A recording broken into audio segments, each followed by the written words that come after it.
Je m'appelle Floriane, je suis responsable ACM au centre social de Paul-Le-Maître depuis 3 ans. Les violences éducatives sont travaillées au sein de l'ACM parce que c'est un sujet qui est important pour nous, parce qu'on a constaté justement que c'était une problématique qui était rencontrée dans notre structure et je pense dans d'autres structures à Marseille, mais on a eu beaucoup d'exemples dans la nôtre et ça nous tenait à cœur du coup de les minimiser au maximum. Derrière les violences éducatives, il peut y avoir des choses qui ont été banalisées depuis toujours et qu'on trouve presque normales alors qu'elles ne le sont pas. J'ai plein d'exemples à vous donner. Par exemple, un animateur qui va vouloir sanctionner un enfant qui ne mange pas à la cantine en lui enlevant sa chaise et en le faisant manger debout. Des enfants qui vont se taper dessus parce que ils veulent récupérer le ballon pour jouer ensemble.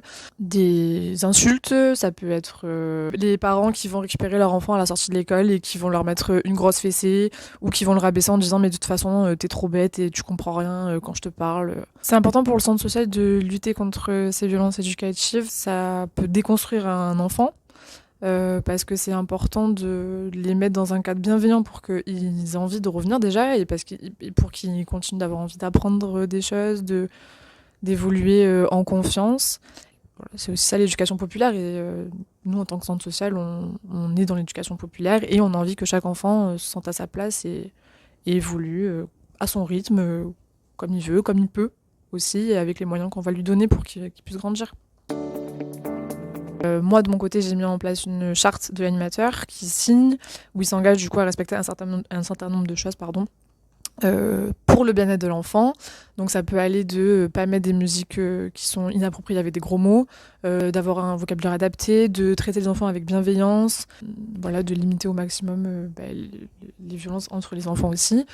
Pour les enfants, on a mis en place des débats. On a aussi mis une boîte dans laquelle ils peuvent mettre ce qu'ils veulent à l'intérieur. Donc ils vont nous parler par exemple de ce qu'ils ont mangé à la cantine, mais ils peuvent aussi nous dire j'en ai marre parce que du coup un tel est super méchant avec moi, mais de façon anonyme. Donc je pense que ça permet aussi de libérer un peu la parole à ce niveau-là. Pour les règles de vie, on met en place des petites scénettes de façon théâtrale. Donc en fait ils vont jouer une scène.